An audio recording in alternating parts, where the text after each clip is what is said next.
Provisions and reserves class 11th का ये chapter है। इसको हम बिल्कुल शॉर्ट में कवर करने वाले हैं। दोनों का रिलेशन फ्यूचर से है, लेकिन एक नेगेटिव टर्म है और दूसरी पॉजिटिव टर्म है। मतलब कि फ्यूचर में पता है लॉस होने वाला है ना।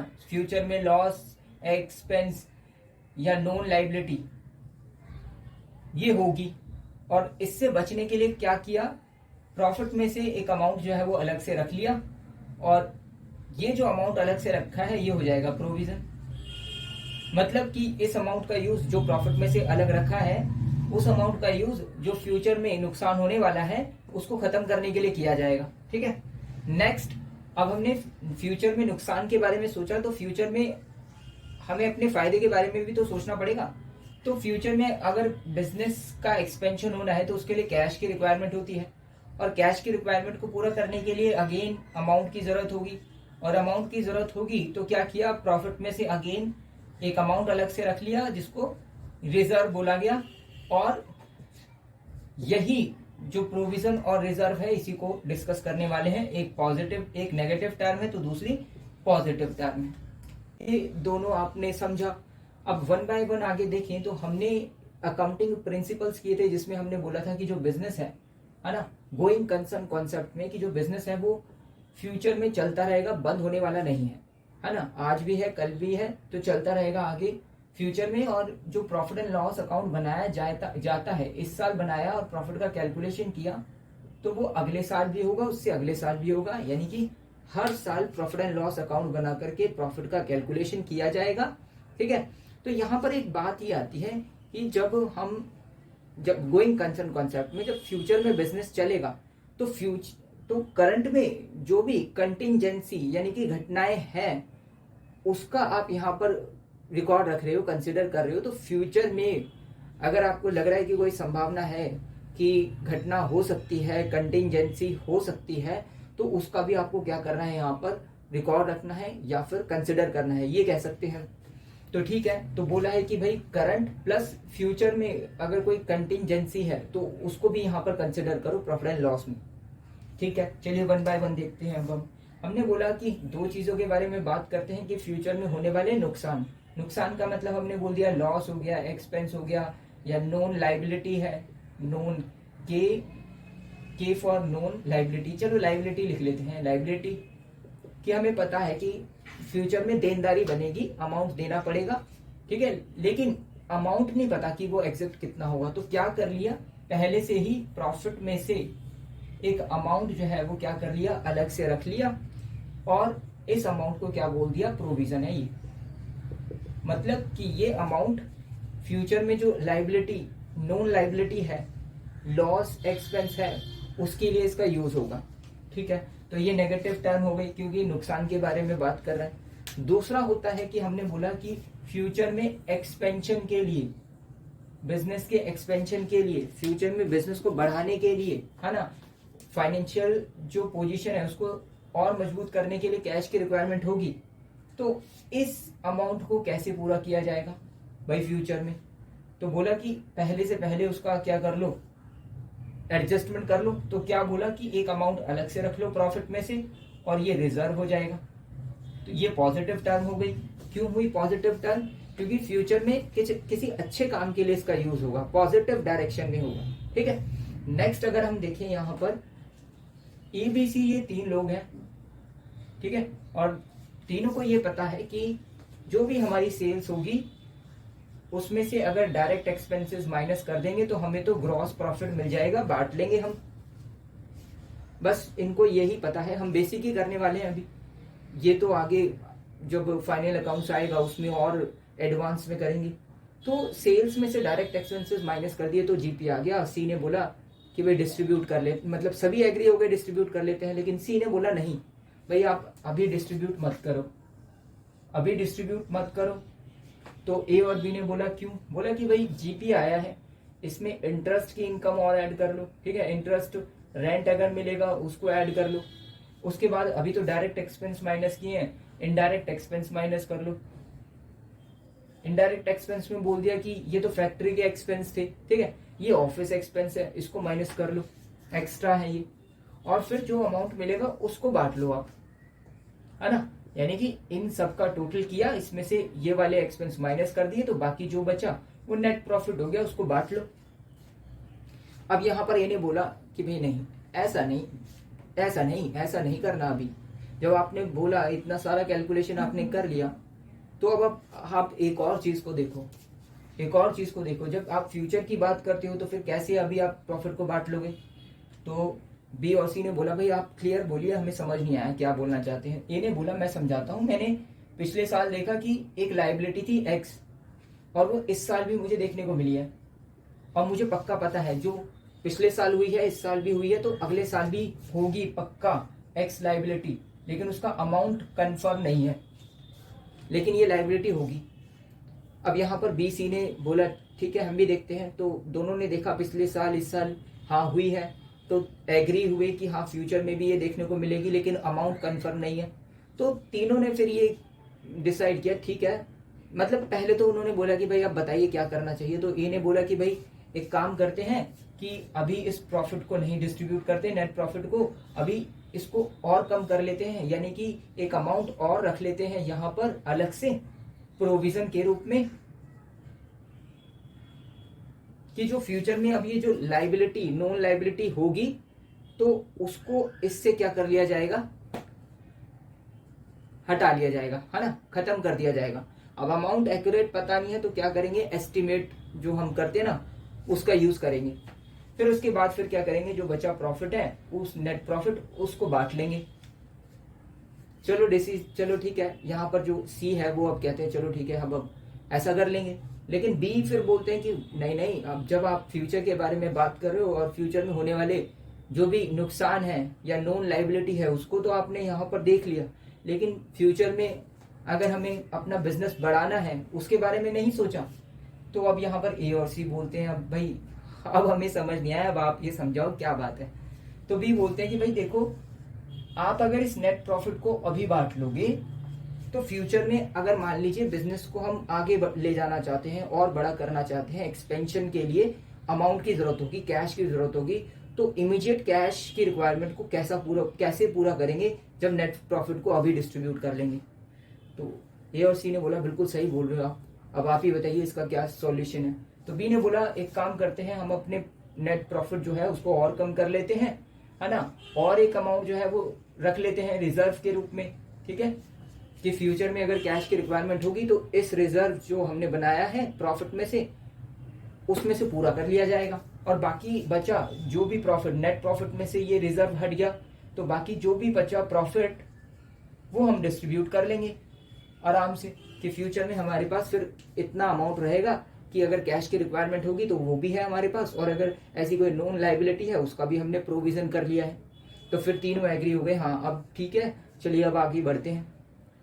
तो फिर यहाँ पर अब ये जो है ना, हमने ये जो सिचुएशन ली है, तो ये यहाँ पर हमने बेसिकली क्या है, एक प्रोविजन जो क्या बता रहा है कि फ्यूचर में अगर कोई नुकसान होता है, नॉन लाइबिलिटी है, तो उसके लिए यहाँ पर एक अमाउंट जो है वो प्रॉफिट में से रख लिया जाता है, उसको प्रोविजन कहा जाता है। तो ये नेगेटिव टर्म है, नुकसान के लिए है।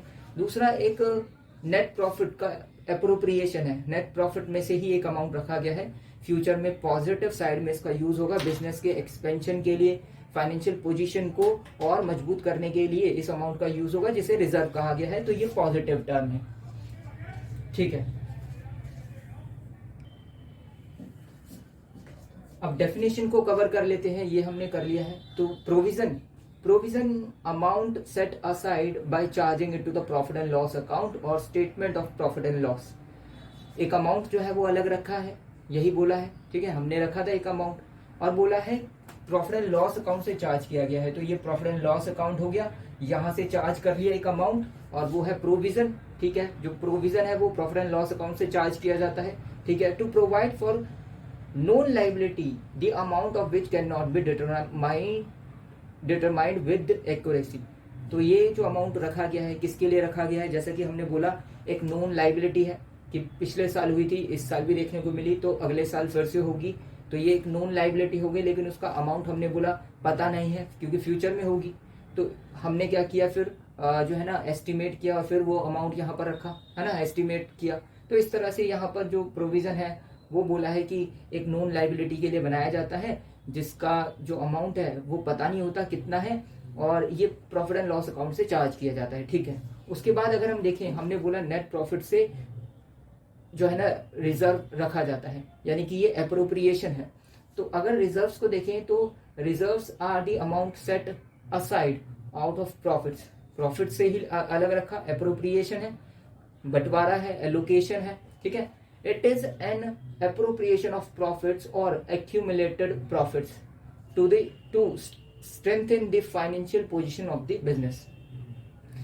बोला हमने कि ये जो अमाउंट रखा है किस लिए रखा है कि फ्यूचर में इसका यूज होगा फाइनेंशियल पोजीशन को और मजबूत करने के लिए, बिजनेस के एक्सपेंशन के लिए, यही बोला हमने। और अगर हम बोले यहाँ पर तो ये होता है profit and loss appropriation account, क्योंकि प्रॉफिट का एप्रोप्रिएशन है तो यहाँ पर profit and loss appropriation account ये हो जाएगा। और यहाँ पर रिजर्व का क्या किया जाता है, ये कह सकते हैं एडजस्टमेंट किया जाता है, रिकॉर्ड रखा जाता है। ठीक है, या हमें जो है ना अमाउंट जिसको हम बोलते हैं कि अलग रखा जाएगा नेट प्रॉफिट से, तो वो अप्रोप्रिएशन में रखा जाता है। अब अगर हम देखें यहाँ पर, अगर मशीन है, ठीक है, मशीनरी यूज होती है, इस साल यूज हुई, ठीक है, तो अगर मशीन इस साल यूज होगी, पूरे साल चलेगी, टूट फूट होगी उसमें, और टूट फूट होगी तो उसकी वैल्यू में कमी आएगी, और वैल्यू में कमी को क्या कहा जाता है, डेप्रिसिएशन। फिर नेक्स्ट ईयर आएगा, नेक्स्ट ईयर में फिर से उसकी वैल्यू में कमी आएगी, जिसको बोला डेप्रिसिएशन, यानी कि नेक्स्ट ईयर भी डेप्रिसिएशन देखने को मिलेगा। ये कॉन्सेप्ट हमने किया हुआ है। तो जब पहले साल दूसरे साल हो गया, तो अब तीसरे साल जब स्टार्ट होगा तो पहले ही पता चल जाएगा ना कि थर्ड ईयर भी डेप्रिसिएशन होगा। ठीक है, थर्ड ईयर भी डेप्रिसिएशन हो गया, पता चल गया अभी, लेकिन अमाउंट कह सकते हैं कि हमें अमाउंट नहीं पता एक्यूरेट कितना होगा। तो ये वही वाली सिचुएशन आ गई, प्रोविजन वाली सिचुएशन, कि अब क्या करें, इसका एक प्रोविजन बना ले, एक अमाउंट अलग से रख लें, क्योंकि हमें पता है डेप्रिसिएशन तो होना ही है, लगना ही है। ठीक है, तो इसका एक प्रोविजन बना लिया, तो प्रोविजन फॉर डेप्रिसिएशन हो गया। ठीक है, तो अगर हम देखें यहाँ पर प्रोविजन की बात करें तो यहाँ पर ये कह सकते हैं प्रोविजन में एक आ गया प्रोविजन फॉर डेप्रिसिएशन, ठीक है, एक हो गया provision for doubtful debt,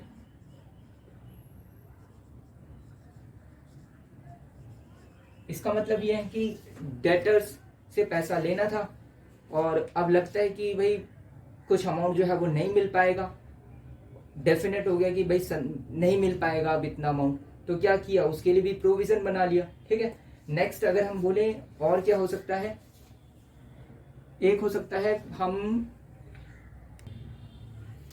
tax के लिए भी प्रोविजन बना लें, प्रोविजन फॉर टैक्स, तो इस तरह से एक हो जाएगा। फिर प्रोविजन फॉर रिपेयर्स, ठीक है, तो यहां पर ये प्रोविजंस हैं जो हमें देखने को मिलते हैं, ठीक है, जो हम बनाते हैं। आगे रिजर्व्स के बारे में अगर बात करें तो रिजर्व्स हमने बोला ये पॉजिटिव टर्म है, रिजर्व्स RESERVES, रिजर्व्स ये पॉजिटिव टर्म है, प्रॉफिट से ही बनाए जाते हैं ये, ठीक है, और ये प्रॉफिट्स का क्या है, एप्रोप्रिएशन है ना। नेक्स्ट अगर हम देखें, ये दो प्रकार का है, एक हो गया आपका रेवेन्यू रिजर्व और दूसरा हो गया कैपिटल रिजर्व। रेवेन्यू रिजर्व जो रेवेन्यू प्रॉफिट से बनाए जाते हैं, कैपिटल रिजर्व जो कैपिटल प्रॉफिट से बनाए जाते हैं। अब रेवेन्यू रिजर्व में दो आते हैं, एक जनरल रिजर्व और दूसरा स्पेसिफिक रिजर्व। जनरल रिजर्व में बोला, जनरल जैसे कि नाम ही से पता है, जनरल मतलब सामान्य, जिसका यूज कंटिजेंसी है ना उसके लिए भी हो सकता है ना, और या फिर बिजनेस के एक्सपेंशन, तो किसी के लिए भी इसका यूज हो जाएगा। लेकिन स्पेसिफिक रिजर्व्स का यूज जो है ना वो स्पेसिफिक पर्पस के लिए ही, जिसके लिए बनाए गए हैं उन्हीं के लिए ही होगा। जैसे कि अगर हम देखें वर्कमैन कंपेंसेशन रिजर्व, ये एक रिजर्व बनाते हैं कि वर्कर्स को अगर कोई नुकसान होगा तो जो भी नुकसान हुआ है वो इस रिजर्व से, जो ये रिजर्व बनाया गया है उसी से ही उसको क्या किया जाएगा, एडजस्ट किया जाएगा। एक होता है इन्वेस्टमेंट फ्लक्चुएशन रिजर्व, ये रिजर्व बनाया गया कि इन्वेस्टमेंट की जो वैल्यू है उसमें फ्लक्चुएशन होता है। वैल्यू फ्लक्चुएशन का मतलब मान लीजिए इन्वेस्टमेंट की वैल्यू कम हो जाती है, तो जो भी कमी आई है उस कमी को यानी कि उस नुकसान को पूरा कहाँ से किया जाएगा, एक रिजर्व बनाया हुआ है इन्वेस्टमेंट फ्लक्चुएशन रिजर्व, वहां से पूरा किया जाएगा। इस तरह से एक डिवेंचर रिडम्पशन रिजर्व, एक कैपिटल रिडम्पशन रिजर्व, ये हमें देखने को मिलता है। तो ये हो जाएंगे स्पेसिफिक रिजर्व। अगर कैपिटल रिजर्व की बात करें तो बोला हमने कि कैपिटल प्रॉफिट से बनाए जाते हैं। जैसे कि हमने बोला कि अगर इनकॉर्पोरेशन से पहले का कोई प्रॉफिट है, ठीक है, उससे बनाया जाएगा। दूसरा बोला कि profit on sale of fixed asset. तीसरा हो जाएगा कि अगर premium on issue of shares, debentures. उसके बाद फोर्थ हो जाएगा कि प्रॉफिट हो गया फोरफिट पर, PROFIT, profit on forfeit of shares. ठीक है, तो ये हो गए कुछ एग्जांपल्स, और भी हैं लेकिन हमने ये कुछ लिए हैं, इन्हीं से ही कैपिटल रिजर्व बनाया जाएगा। उसके बाद एक और आता है, उसे बोलते हैं हम सीक्रेट रिजर्व। ठीक है, SR यानी कि सीक्रेट रिजर्व। इंक खत्म हो गई है। सीक्रेट रिजर्व, अब सीक्रेट रिजर्व है क्या? बेसिकली सीक्रेट रिजर्व का मतलब है कि हिडन रिजर्व, जिसे बैलेंस शीट में छुपाया जाता है, बैलेंस शीट में शो नहीं किया जाता, वो सीक्रेट रिजर्व कहलाते हैं। कि असेट्स की जो वैल्यू है वो लाइबिलिटीज से ज्यादा है, तो जो भी एक्सेस अमाउंट है वो सरप्लस हो गया और इस सरप्लस को बैलेंस शीट में शो नहीं किया जाता। यही होता है सीक्रेट रिजर्व। भाई शो नहीं किया जाता क्योंकि हम बोलते हैं कि असेट्स को लाइबिलिटीज के इक्वल शो करना होता है।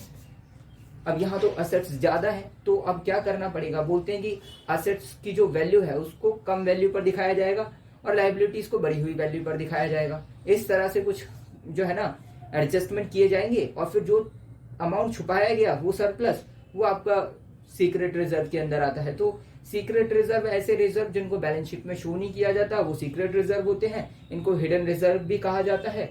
और हमने प्रोविजन रिजर्व्स में revenue reserves, capital reserves. Revenue reserves में अगेन दो आते हैं, जनरल रिजर्व और स्पेसिफिक रिजर्व। उसके बाद हमने सीक्रेट रिजर्व, ये हमने किया। आगे हम डिफरेंस करेंगे और कुछ MCQs हैं उनको डिस्कस करेंगे। ठीक है।